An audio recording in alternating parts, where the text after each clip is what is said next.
जब खाने को कुछ नहीं बचता था तो घर से नहीं बोलना, घर को नहीं बताना, बस नमकीन खाओ, पानी पियो और सो जाओ। ऐसी चीज़ों के साथ डील करते करते एक उस समय जुनून बन गया था कि पैसा कमाना है। शादी जैसे हुई हमारी तो ये समझ में आया कि there is a mental abuse here. एक छोटा सा इंसिडेंट आपकी लाइफ चेंज कर सकता है। कुछ भी दिखाई नहीं दे रहा था और वो टॉर्च की लाइट भी बिल्कुल ब्लैकआउट हो गई। जब स्कूटी उठाकर उस पर बैठे हैं तो एक साथ ऐसे लगा कि 1000 पिन्स किसी ने पेट में चुभा दिए, इतना दर्द था। मेरी मम्मी ने मेरा चेहरा देखा, पूरा वाइट था और मेरा चेहरा छुआ तो बिल्कुल ठंडा पड़ चुका था। अपनी माँ को प्लेन में घुमाती है, इतना पैसा कहाँ से लाती है? ये घर पे इतना पैसा लगा रही है, क्या इसे पूरी जिंदगी इसी घर में रहना है? गाड़ी खरीदनी थी तो सस्ती खरीद लेती, इतनी महंगी गाड़ी क्यों खरीदी? मेरा एक सवाल है, क्या ये सब काम अगर एक लड़का अपने परिवार के लिए कर रहा होता तो क्या तब भी आप उससे यही क्वेश्चन पूछते? आज मुझे बहुत सारे बच्चों का मैसेज आता है कि मैम आप हमारी इंस्पिरेशन हो, कभी डल मत हुआ करो, क्योंकि अगर आप डल हो जाते हो तो हमारा इंस्पिरेशन लो हो जाता है। लेकिन इस लोहे को बनने में ये 2-4 दिन का समय नहीं लगा, बहुत समय लगा ऐसा बनने के लिए और आपको इंस्पायर करने के लिए। मेरा नाम है आंचल शर्मा। मैं पिछले 11 साल से गवर्नमेंट बैंक के एग्जामिनेशंस के लिए प्रिपरेशन करा रही हूँ।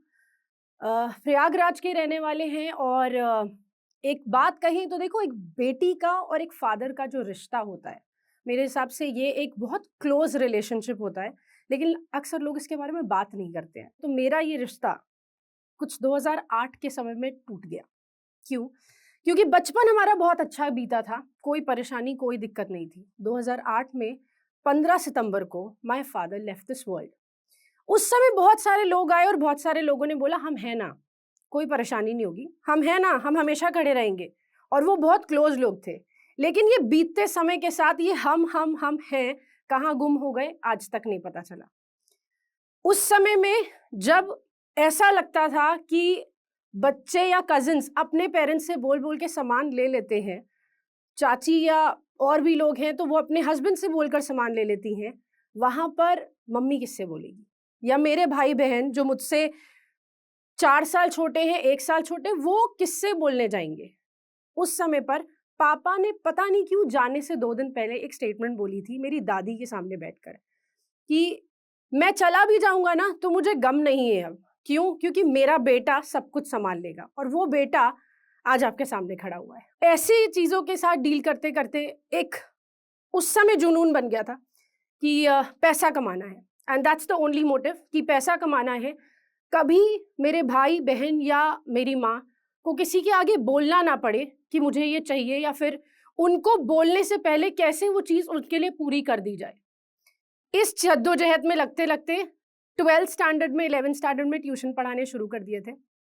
600-800 रुपए लेकर छोटे बच्चों को पढ़ाते थे। जब पापा गुजरे थे तब 10th के एग्जाम्स थे और 10th के एग्जाम्स में एक चीज़ की प्रॉब्लम थी कि उस रिचुअल के टाइम में, उस 13 दिन के समय में जब मेरा एग्जाम भी है और इतनी क्लोज चीज़ जो मेरी जीवन की थी वो चली गई, इसमें क्या करूँ? एग्जाम दूँ या रो? उस समय में मेरी माँ जो इस सब चीज़ों को डील कर रही थी, उस समय उन्होंने इतना स्ट्रॉन्ग हेडेड होकर एक स्टेटमेंट बोली थी, बेटा आज पापा जिंदा होते तो क्या तुम एग्जाम देने नहीं जाती?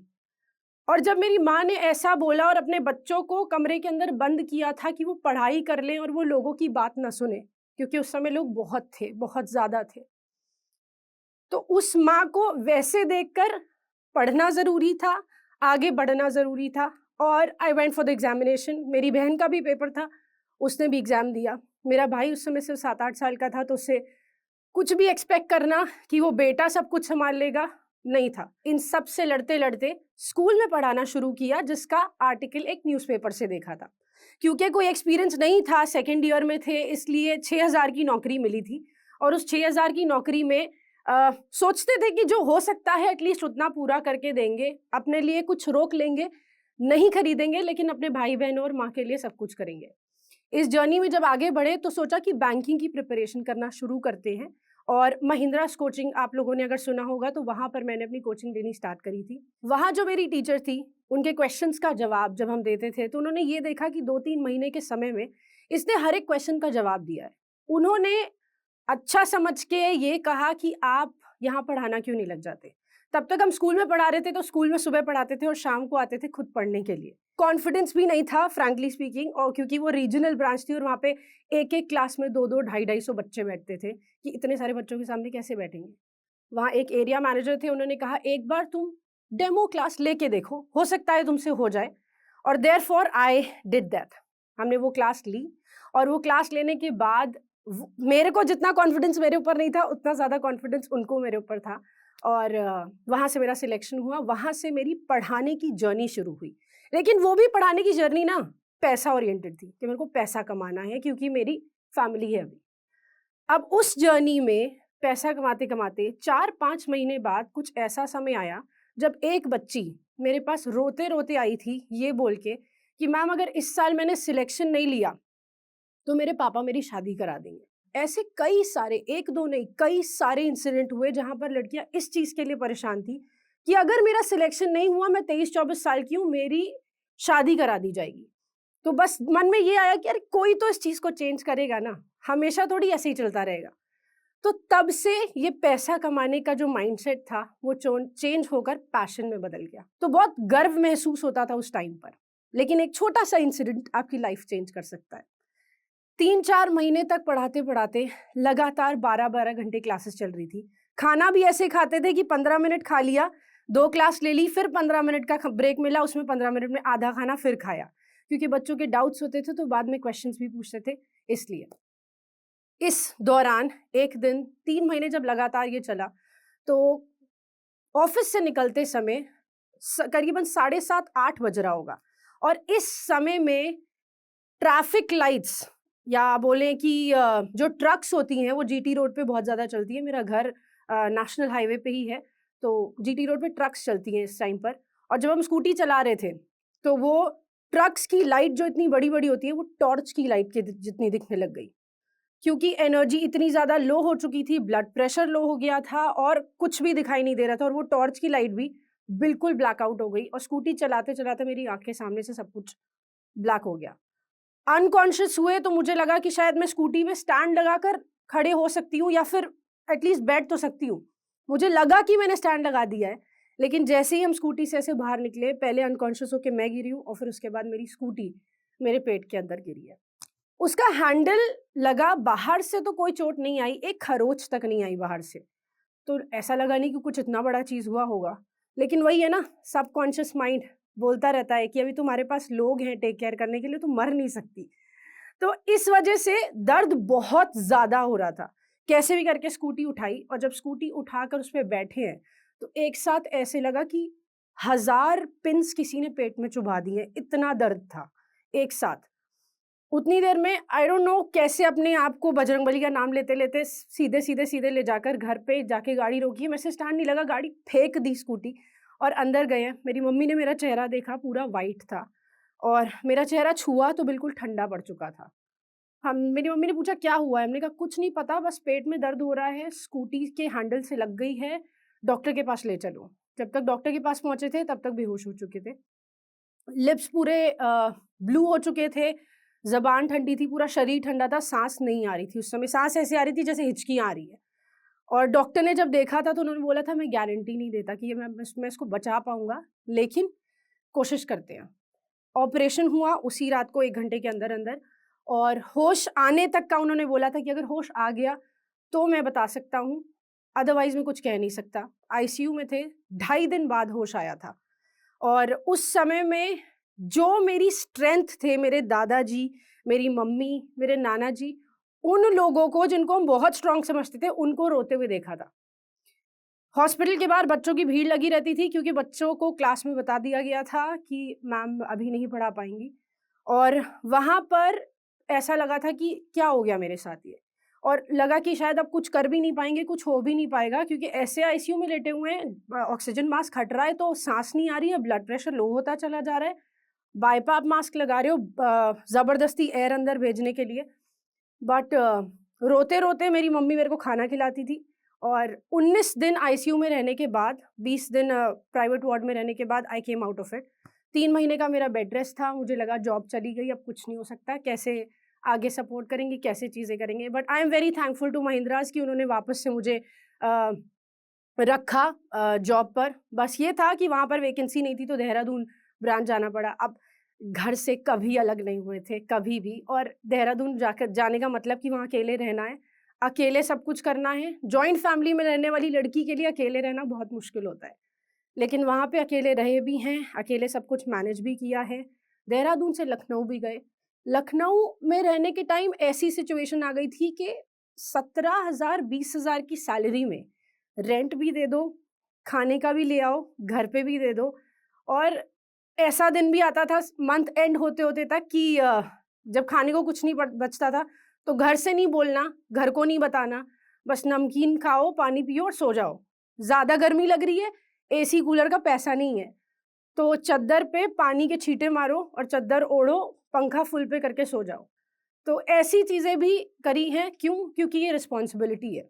और मेरे हिसाब से ये सिर्फ लड़की नहीं, हर एक लड़का जो अपने घर से बाहर निकलता है ना, अपने घर के लिए पैसा कमाने के लिए, वो हर बच्चा नहीं बोल पाता अपने घर पे, लेकिन वो करता रहता है ये सब चीज़ें और कॉन्टिन्यूसली करता रहता है, सिर्फ इस रिस्पॉन्सिबिलिटी की वजह से कि मुझको टेक केयर करना है मेरे पीछे रहने वाले लोगों के लिए। इसके बाद एक अड्डा 24/7 का नाम आपने सुना होगा, बैंकर्स अड्डा के नाम से पहले वो जाने जाते थे। इस ऑर्गेनाइजेशन को अपना डिजिटल विंग स्टार्ट करना था, मतलब ऑनलाइन क्लासेस इनको स्टार्ट करनी थी। तो इन्होंने मेरे सामने ये अपॉर्चुनिटी रखी और इस अपॉर्चुनिटी को हमने अवेल किया, क्योंकि यहाँ पर मेरे पास एक, मुझे लगा कि ये ताकत आ रही है कि अभी तक तो हम लिमिटेड 300 350 बच्चों को पढ़ाते हैं, लेकिन हम यहाँ पर पढ़ा पाएंगे बहुत सारे बच्चों को एक साथ। ऑनलाइन क्लास जब होगी ना, तो मैं सिर्फ प्रयागराज में, सिर्फ लखनऊ या सिर्फ देहरादून में नहीं, पूरे इंडिया में बच्चों को पढ़ा रही होंगी, जो मेरा पैशन अब तक बन चुका है। वो जॉब अपॉर्चुनिटी लेने के बाद हमने अपने जॉब को स्टार्ट किया। 5 6 7 बच्चों से लेकर 10-20 हजार बच्चे एक साथ एक एक क्लास में आते थे। और वहां जब हम पढ़ाते थे तो लगता था कि हाँ, कि बहुत सारी लोगों को चेंज कर सकते हैं। हर, जैसे ही आपको पता है बैंकिंग का जो शेड्यूल होता है ना, हर 6 महीने में एग्जाम आता है और हर 6 महीने में एक खुशखबरी आती थी कि मैम मेरा यहाँ सिलेक्शन हो गया, मैम मेरा यहाँ सिलेक्शन हो गया। और इन सब चीज़ों में मैं बहुत प्राउड होकर ये बात बोल सकती हूँ कि जिस जिस सिटी में हम जाते हैं, अगर हम किसी गवर्नमेंट ब्रांच में, गवर्नमेंट बैंक के ब्रांच में चले जाते हैं, तो मुझे वहाँ पढ़ाया हुआ अपना बच्चा ज़रूर मिल जाता है। सब बहुत अच्छा चल रहा था, लेकिन फिर कोविड आया। एंड आई थिंक कोविड ने कोई ऐसी फील्ड नहीं होगी जहाँ पर अपना इफेक्ट ना दिखाया हो। Same goes with online classes as well. जब ये कोविड का टाइम बहुत ज़्यादा बढ़ने लग गया तो एग्जाम्स नहीं आ रहे थे, और जिसकी वजह से कॉस्ट कटिंग पे सारी कंपनीज आ गई थी, और इसकी वजह से मेरी जॉब भी चली गई। जॉब गई तो सर पे एक टेंशन आ गई कि कैसे सब चीज़ मैनेज होगी, इतनी सारी चीज़ें जो सर पे ले रखी है वो सब कैसे मैनेज करेंगे।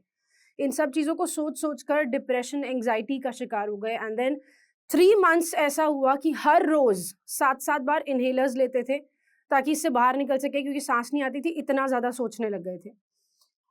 इससे बाहर निकलने के बाद एक बहुत अच्छी अपॉर्चुनिटी मिली, एक एडटेक कंपनी को ज्वाइन किया, और ये एडटेक कंपनी ने भी बहुत अच्छे से सपोर्ट किया आगे बढ़ने के लिए। इसके बाद लाइफ में एक टर्निंग पॉइंट आया, जहाँ पर ऑफ कोर्स एज ज़्यादा हो रही थी, तो घर से थोड़ा सा प्रेशर आया कि आप शादी कर लीजिए। और शादी करने का फैसला तब मैंने लिया कि चलो ठीक है, अब एज हो चुकी है, I should do it. Although age हो चुकी है should not be the agenda, but क्योंकि घर से आ रहा था तो ये करना था। अब शादी जैसे हुई हमारी, तो कोर्टशिप पीरियड का टाइम होता है, सब कुछ बहुत अच्छा चल रहा था, बहुत अच्छी फैमिली, बहुत अच्छे लोग, सब कुछ। But what happens is suddenly चीज़ें चेंज हुई। शादी के बाद चीज़ें बदल गई, नहीं पता क्या, इसके बारे में exactly I won't say much, but बहुत सारी चीज़ें चेंज हुई। और फिर ये समझ में आया कि there is a mental abuse here. क्यों?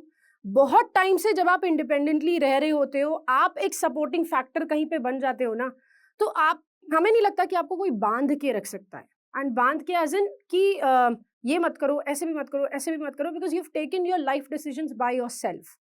तो ये मेंटल अब्यूज़ नहीं झेल पाए, बहुत सारी रेस्ट्रिक्शंस हुई कि आप अपनी फैमिली से नहीं मिलोगे, आपके फैमिली के लोग आपसे मिलने नहीं आएंगे, आपकी सैलरी अकाउंट में मैनेज करूँगा, फंक्शंस में अलाउड नहीं होगा जाना, या फिर मैं जब बोलूँगा तब जाओगे।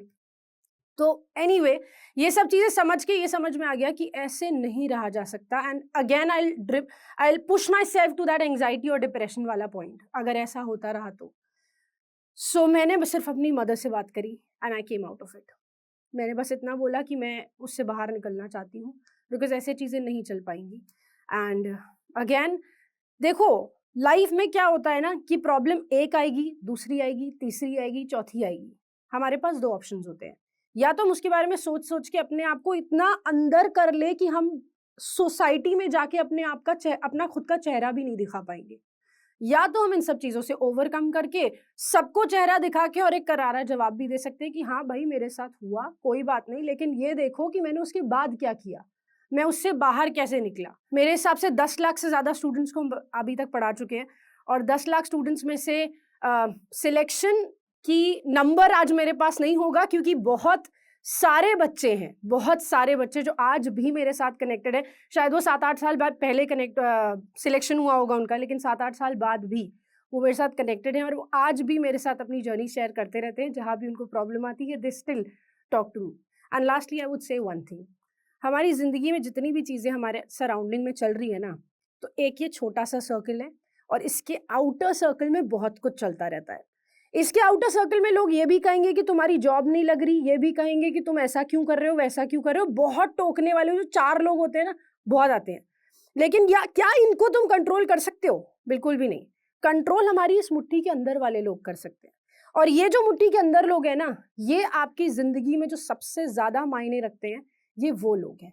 और इनके सुनने में आना है, इनके अकॉर्डिंग चीजें करनी है, इनको देखते हुए और इनकी रिस्पेक्ट के लिए चीजें करनी है, क्योंकि इनको आप कंट्रोल कर सकते हैं, बाकी सबको नहीं कर सकते। ये जो मेरी पूरी जर्नी है, इस जर्नी में आई वुड से 3 लोग हैं जिन्होंने मेरा साथ कभी नहीं छोड़ा, और उनको मैं हमेशा अपनी जिंदगी भर थैंक यू बोलती रहूंगी। पहली मेरी माँ, जिन्होंने कभी हार नहीं मानी, उस पहली पोजीशन से लेकर आज तक भी।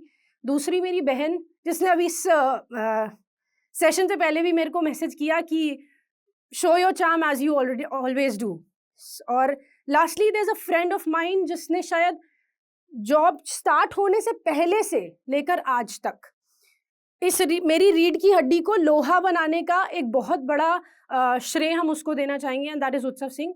And this is one person, I don't think हर किसी को एक ऐसा दोस्त जरूर बनाना चाहिए जो कि आपको खराब सिचुएशन में भी ना आपको अकेले नहीं छोड़ेगा। और इस मंच पे जोश टॉक पे मेरे आने का एक बहुत बड़ा रीजन है कि मेरी खुद की लाइफ में भी जब बहुत ज्यादा डिमोटिवेशन आया है, या कुछ ऐसा हुआ है कि लो फील कर रहे हैं, तो ये अपना एक ऐसा पार्ट प्ले कर रहे हैं सोसाइटी को हेल्प करने के लिए, जहां पर जो लोएस्ट भी लोग होंगे ना, वो ये सोचते हैं कि यार चलो उसकी लाइफ में भी तो वो चीज हो रही है ना जो मेरी लाइफ में हुई है, वो कैसे डील कर रहा है, तो ये स्टोरी हमें कौन पर पहुंचा रहा है? जोश टॉक्स। एंड आई थिंक बहुत सारा इंस्पिरेशन इन्होंने हमें दिया है, ऐसे लोगों को कवर करके, ऐसे लोगों की स्टोरी हमारे सामने लाकर, जो कि हम कनेक्ट कर पाए और हम प्रॉब्लम से डील करने की सिचुएशन से बाहर निकल पाए। So I am really thankful for this platform, I am really thankful जो भी काम आप लोग कर रहे हैं सोसाइटी के लिए, because this is a huge task जो हर कोई अपने सर नहीं लेता, लेकिन आपने लिया है, तो आई एम रियली थैंकफुल। क्योंकि आप जोश टॉक्स देख रहे हैं, तो जाहिर सी बात है कि आप अपनी जिंदगी में कुछ बड़ा करना चाहते हैं, और वो सारे स्किल्स सीखना चाहते हैं जिनसे आप अपने सपने पूरे कर सकें। और आपके इन्हीं सपनों को पूरा करने में मदद करता है जोश टॉक्स का इंग्लिश स्पीकिंग ऐप, जिसमें हम आपकी मदद करते हैं उन सारे स्किल्स को सीखने में जिनसे आप बाकियों से आगे बढ़ सकते हैं। चाहे इंग्लिश बोलने में कॉन्फिडेंस और फ्लुएंसी की कमी हो, या पर्सनालिटी डेवलप करने में परेशानी हो रही है, इस सब के लिए आपको वन स्टॉप सॉल्यूशन हम देना चाहते हैं, और इसका नाम है जोश टॉक्स इंग्लिश स्पीकिंग ऐप। तो इंतजार किस बात का है? आज ही डाउनलोड कीजिए जोश टॉक्स इंग्लिश स्पीकिंग ऐप और अपनी सक्सेस की तरफ एक नया कदम बढ़ाइए। Click the link now.